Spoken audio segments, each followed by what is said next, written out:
Bruno, Bruno Fernandes is at Manchester United. Finally, back and forth. It's dragged on for ages, and we finally got our gem. We finally got the diamond, the player. We've got this player, and for anyone who didn't believe it was going to happen, rightfully so, man. Rightfully so. It was nerve-wracking, but it's finally done. Contrary to popular belief and popular prediction, it wasn't on the last day of the transfer window. But listen, it's a positive signing. It's a positive signing. And where I would start, gentlemen, joined by Shawnee and Reta as usual, I would start by saying that is there anything negative about the signing? I think it's a positive signing. There's nothing wrong with the signing. And are you guys still hyped up for the signing, or do you feel like they've kind of taken the joy out of it? Nope, I'm still hyped. They did take lots of joy out of it, but Lingard needs to get out. Mata can get out. Andres can get out. We got our man, Bruno Fernandes. Bruno Fernandes. I'm so happy. It's a dream. It's a dream. I can't believe it. I actually can't believe it. I'm just waiting to see that nice picture of him actually in a legit United shirt. And yeah, happy days. I'm very happy. Happy days. Look, when I first heard about it, I wasn't as hyped up as I should have been. And I do blame the club for that. I do think they sucked the joy out of it. But when I look at it objectively, it's a massive signing. We must not underestimate that. The negativity around the club at the moment might cause us to do that, but he's everything we need. He's perfect for that midfield. Yeah, 37 goals and assists, all competitions in 2019. I think, in this season, actually. Not the whole year of 2019, of course. And a bit of 2020. So 2 yellow cards, no red cards. Passionate, fiery player, the kind of character you need at Manchester United. This player is, if you don't know much about Bruno Fernandes, I think you're going to be more impressed with him than the people who already know who he is, because you're going to be taken on a ride. It's going to be a show. It's going to be a roller coaster. I think whether this player does well or not at Manchester United remains to be seen, but I do think it's an exciting signing nevertheless, because for people who don't know Bruno Fernandes, they'll now get a chance to witness what this player is all about. And some of the individual brilliance that he has to offer is going to come with or without, Manchester United playing well. So I'm excited. It's kind of like when Pogba plays. I'm not comparing Bruno Fernandes to Pogba, obviously, but it's kind of like when Pogba comes on, even when he's having a bad game, he's so good that he improves the team. And I think that's the kind of player that Bruno Fernandes will be. We need him for set pieces as well, man. Give him everything. Left corners, right corners, short free kicks, long free kicks, goal kicks even, The hair can just chill. I'm just kidding. Look, he reminds a lot of One Matter, actually. It's like One Matter with a whole lot more. He's extremely versatile. He can play in the 10, he can play in the 8, he can play in the right wing. I think that's where Sporting let him play mostly, and he roams a lot from there, and he can score goals, he can make space, he's passionate, he's aggressive. He's a two-footed player, so I wouldn't be surprised if he can play on the left as well, He's amazing. He's everything we need in that midfield. And against teams like Wolves, who we're going to play this weekend, he's what we need to break down teams that are going to sit back and try counter. So he's perfect for this club. Yeah, I was about to ask you what he's going to improve in Manchester United, actually. I think, he's definitely going to take more long-range shots. I think he's got quality and deserves to take those long-range shots. Set pieces, definitely creative plays, making something happen, putting quality balls in from the wing or even from a 10, putting balls through, actually giving our strikers some service once, relieving some stress of the strikers. I'm expecting him to create a lot. I'm expecting him to chip in a lot. There's very high expectations, but, it's Bruno Fernandes. I'm going to give him time. I'm going to give him unconditional love. This is the player we've been wanting. We finally got him. It's like a dream signing. He's a captain of, was a captain of Sporting, so he is a leader. So that's good to see in the team. And this is just very positive. And it's like, it's a breath of fresh air. It's a breath of fresh air. Yeah, I honestly think he increases our chance for top 4 and Europa League a lot. I think we'll have a good chance to make top 4 with the signing. And I'm not over hyping the player. I think he's if he stays fit. I think he will stay fit because it's the second. I think he will stay fit because it's the second half of the season. If Bruno Fernandes had come in the summer, I would have my questions about whether or not he'd stay fit, because you know how Oli is. But I don't think you can run a player into the ground in 5 months. like Bruno Fernandes, you know. Yeah. You have to claim the full 90 minutes and overwork him and overload him with caffeine to run a player into the ground like Bruno Fernandes in less than 5 months, or however long the season's going to take. He will play a lot. He'll probably play pretty much every game, but he can handle that.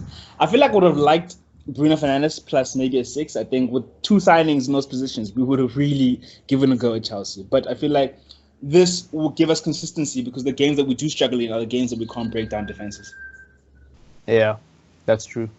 So, Shawnee, where would you put him in a Manchester United team then? Can you bring up that graphic for us? No problem. For me, this is the best, best Man United team you can put out there.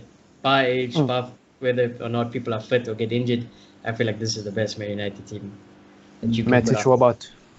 Yeah. Poor Matic. I know. Matic, Fred, they can honestly mize. I think this midfield, problem is injuries and they can't play 90 minutes every game, but that midfield is quality. That midfield can do things. That midfield can go into a game and challenge and control the game and go head to head with big teams. I honestly feel so.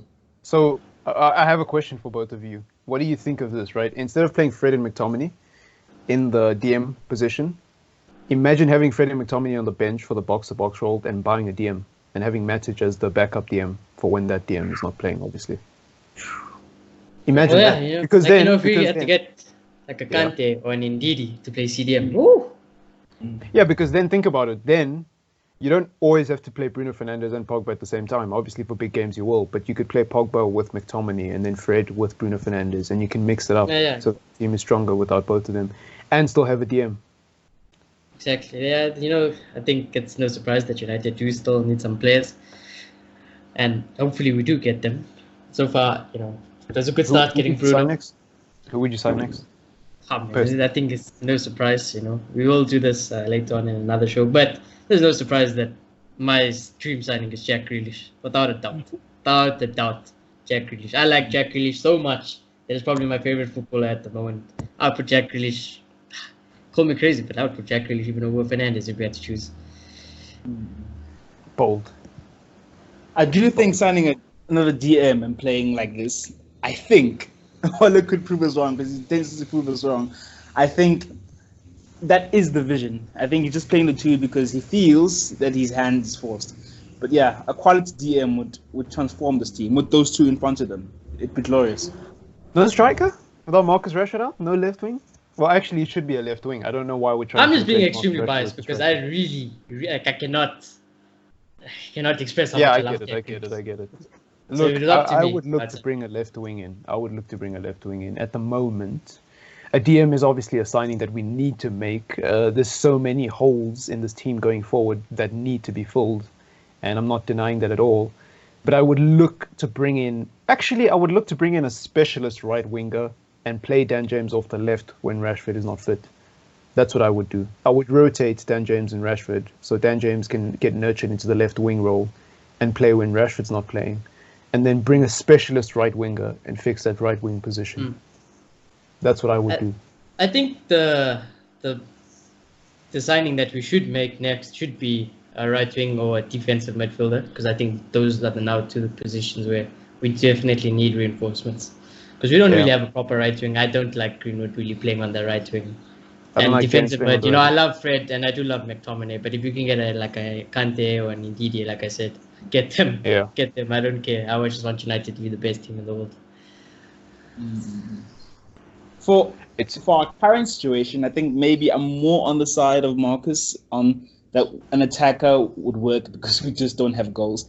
But you must underestimate how much a quality midfield can improve attackers. So I think with the good CDM, we might see so much more out of Dan James. And we probably will, but it's about depth, It's about depth. I agree with you 1,000,000%, but the problem is at the moment we just don't have people off the bench. If Martial gets injured, it's over. That's the only reason I would bring in an attacking player. Is because if Rashford gets injured or Greenwood gets injured, if Martial gets injured, because Rashford already is, and Greenwood gets injured, or James actually, it's so tight for Manchester United at this moment. But yeah, a DM would improve this team drastically. I fear, I'm anxious talking about transfers now with Manchester United because I feel like we will sign someone before the end of the transfer window. I don't think it will be a good signing. I don't think people are going to like him. I don't know who it is, obviously, but my gut feeling tells me we're going to sign in a Poundland number 9, who's not good enough. We're just going to get someone in, either on loan or permanently, who nobody agrees with, and nobody's going to see it coming, unless Manchester United leak it a few hours before, like they like to do. It's interesting because I think they will get someone in. I really do. I don't think it's going to be anything close to what we expect. It might be a Slimani or worse. Oh my god! Interesting because I personally don't think United will get anyone now. I think Christmas came early. They gave us who we wanted, and they're like, nope, that's it for this window. Yeah, look, guys, people understand how bad Slimani is. This is the guy who Iheanacho came in and replaced. Yeah. So the thing is, that's the only player I see us signing. We're not going to go and sign a proper player. Hell no. Not off the kick. I don't know. I'll say gut feeling as well. I just don't think we're going to sign another player.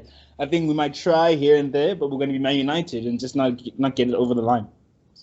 Yeah, I mean, well, there are sources saying that not the most credible sources, obviously, but there is murmur around in the community that we might sign a striker, a really bad striker, but a striker nonetheless. And those murmurs have sparked a debate about why we're going for a striker when the person who's injured is a left wing, Yeah. It's interesting, and I can completely understand someone like what you guys are saying, because it is Manchester United. We don't really do that well in January transfer window, so I wouldn't be surprised. I wouldn't be shocked or upset if we. I'll be upset, but I wouldn't care really, because I've prepared myself for us not signing anything. But I do feel like United's wasting this transfer window. There are players out there who are of quality that can be gotten in January and can improve us going forward, because the Euros are coming and it's going to be so difficult to negotiate anything in the Euros. So for me personally, I'm looking into a player like Werner, who can start and be number 1 for Manchester United and help us during this crisis at the same time. I think two birds with one stone.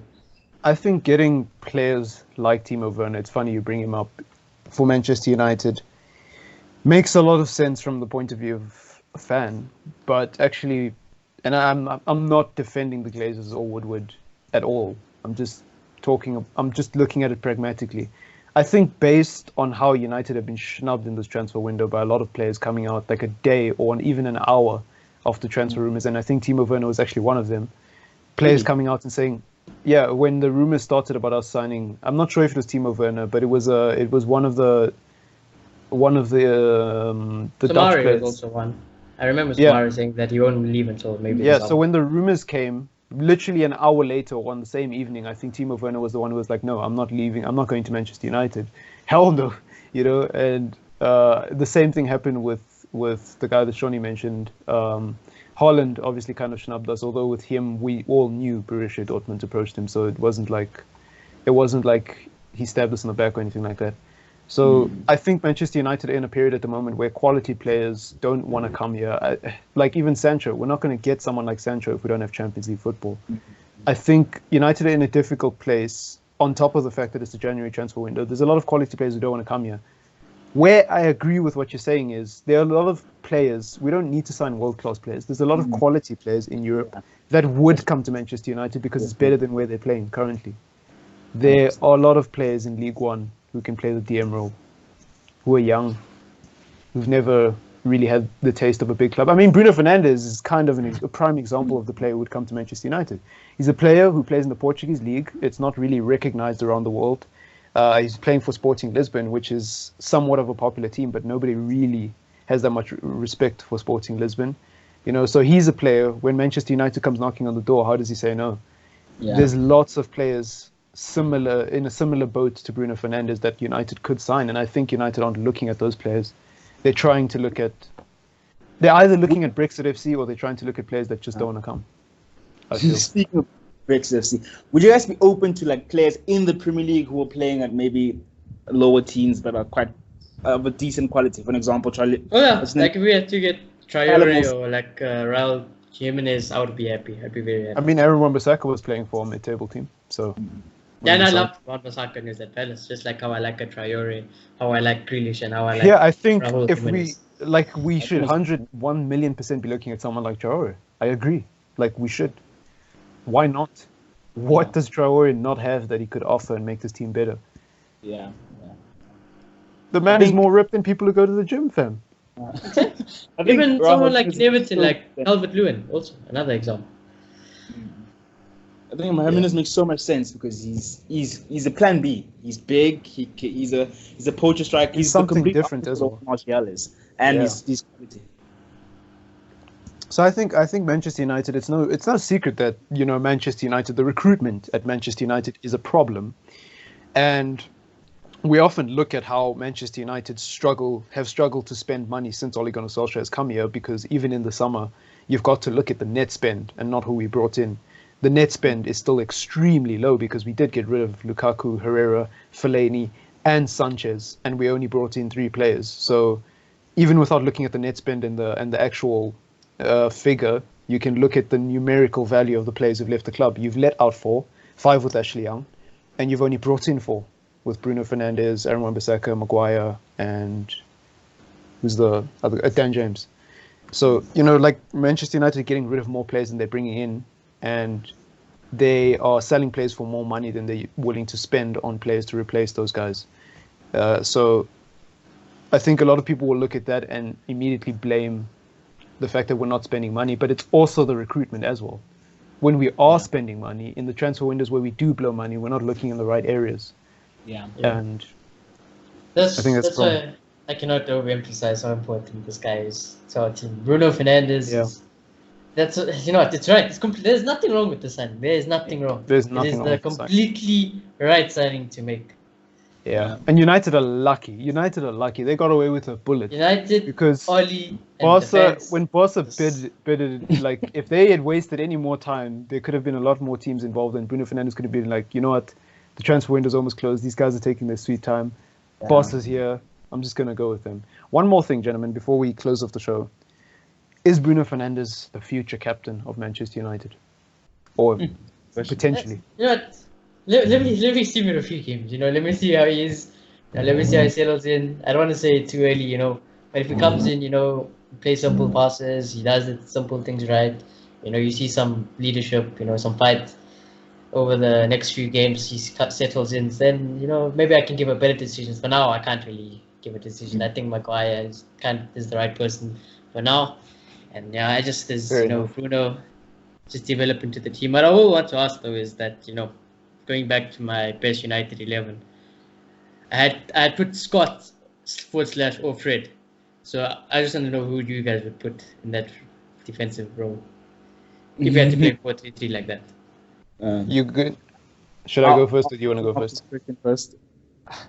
Okay, Yes. so I'm gonna get flamed for this answer, but I wouldn't play either. I think Matic is a better defensive midfielder than McTominay and Fred, because Matic is more solid defensively, and if Matic has Pogba and Fernandes in front of him, his ball distribution skills don't have to be anywhere near as high as people want it to be. I think the reason why you would play Fred and McTominay in that role is for ball protection, ball retention, and getting the ball out in the middle of the park quickly. Well, Fred is not really that good at that sometimes. Especially now more so than ever because of his fatigue. And McTominay can do that. He can. But the whole point of a defensive midfielder is to play that holding role. And I think Matic 100% plays that role well.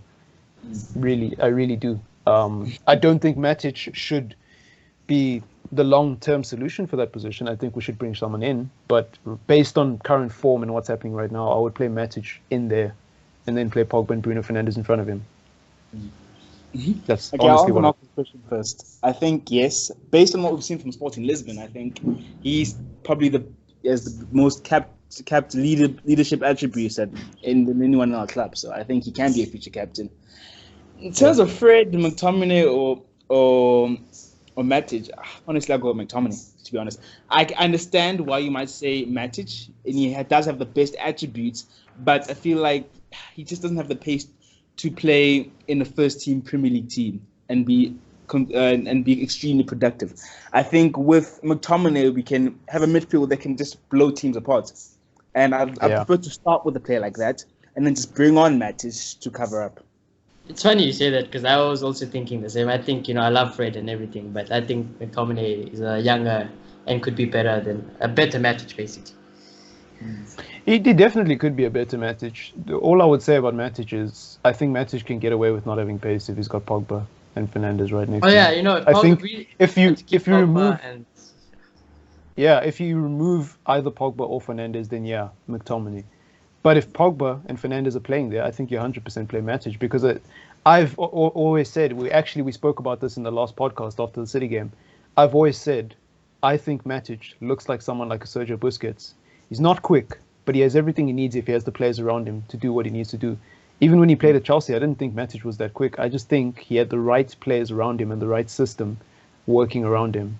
And, but I don't think there is a right answer. McTominay, why not? He's young. It's all about your fan opinion. So let us know in the comments. I feel like he's been on form and it's been decent, but I've noticed in past matches he's a threat on turnover balls. Like you lose the ball and the team can counter and score. Pogba does it a lot, so I'm not just putting all the blame on Matic. I just think the thing is in it, we can destroy teams. I think the work rate can be really, really high, which is what makes great Premier League teams nowadays. Yeah. All I would say to that is the reason why Matic has been losing the ball on transition so much is because the onus has been on him to make things happen, right? And a team with Bruno Fernandes and Pogba, Matic would be allowed to sit back, But in this current team, Matic can't sit back because Fred is playing side passes and Lingard's invisible. So Matic has to do everything by himself. That's why Matic is losing the ball. I think if Matic had the right people around him, people wouldn't flame Matic for losing the ball so much because you wouldn't see Matic playing the ball. Matic would just sit back, which is what his role is supposed to be. And I think you would see someone like Bruno Fernandes and Pogba doing what Matic is trying to do for the team right now. Way better, anyways. And I think that's the big problem with not just Matic. Obviously, we've spoken about this many times. It's the problem with everyone. Everyone's playing out of position in this team because everyone's trying to cover and pull more than their own weight. Aaron Wan-Bissaka, Martial, Greenwood, when he plays off the right, he tries to do everything because, he's not getting service. James runs his socks off the whole game, tries to make things happen, but it's just, one man's just not enough when he doesn't, have the skill set. But you can't go wrong either way. I think McTominay is probably the better alternative, to be honest, because he's young. He's not in decline.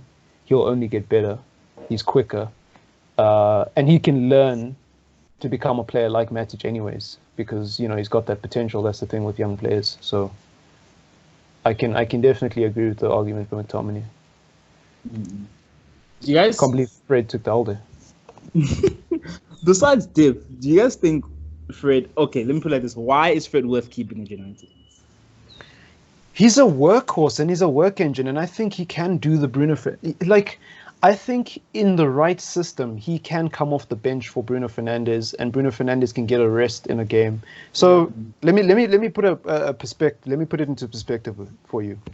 Bruno Fernandes comes, Pogba somehow magically decides, okay, I'm going to stay at Manchester United now because they look like they're doing things. We go on a run, we're winning games, but Bruno Fernandes and Pogba are starting to get tired now, and you want to rest one.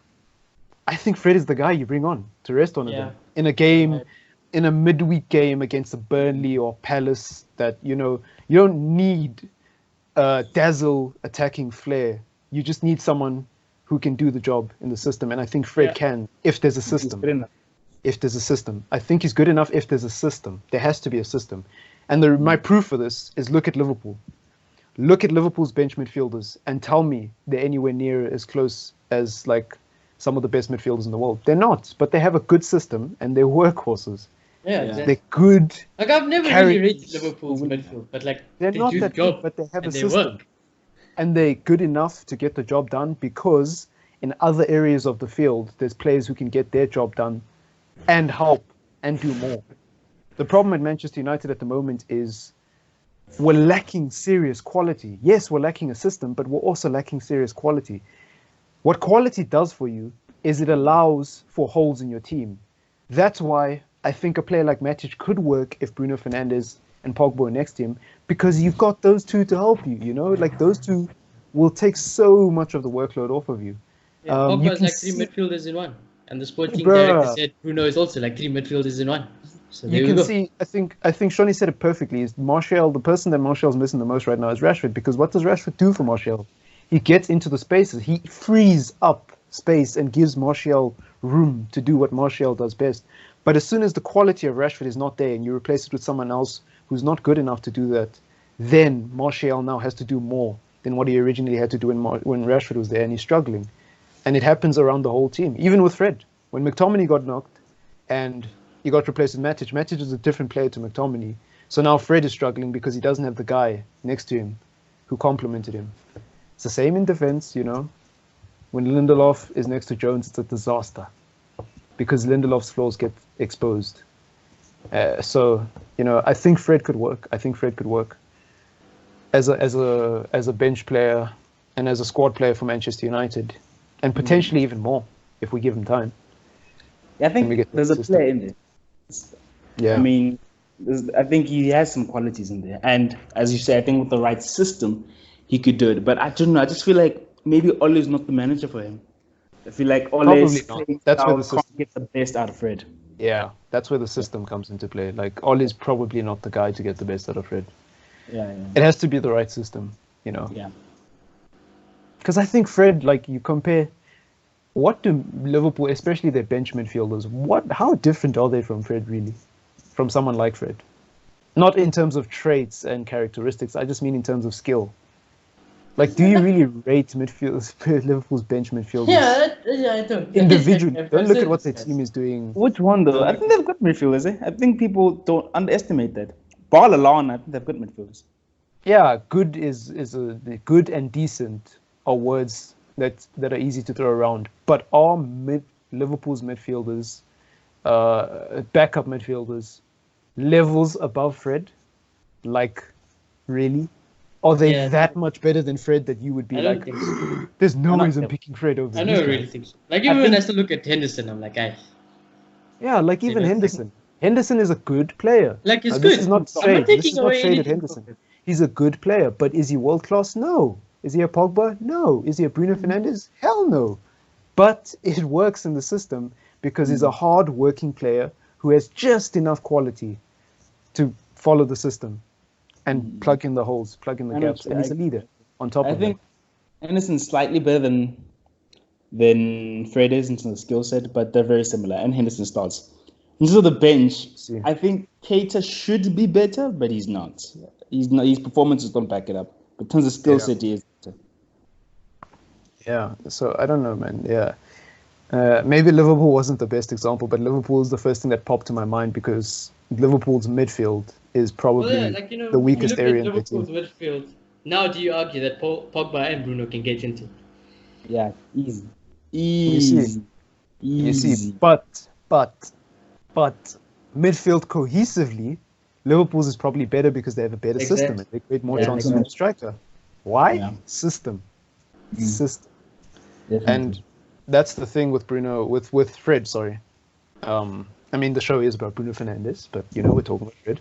That's the thing with Fred. I think Fred needs to have the right system. And I think he's got the work ethic, bro. Like, people underestimate how important work ethic is. You know, playing for the badge and all that romantic passion stuff, fine. You know, that's irrelevant. But work ethic, proper work ethic.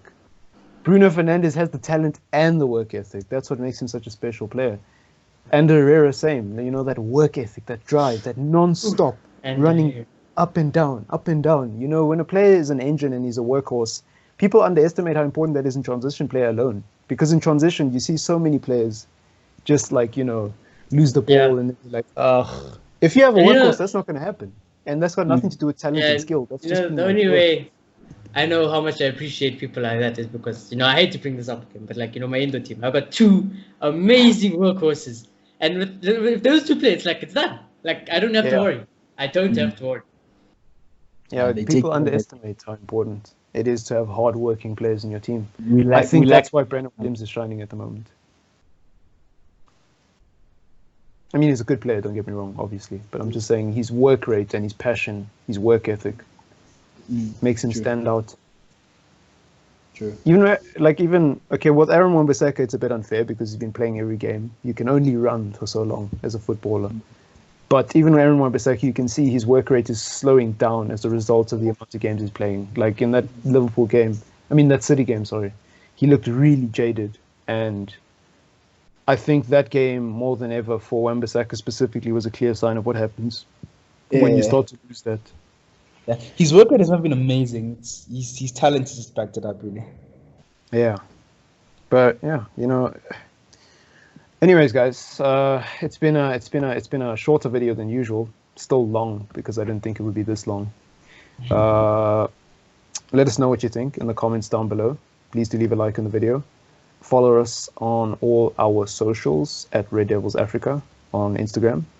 We are the Red Devils on Twitter, and our YouTube channel. You're here anyways, so GG.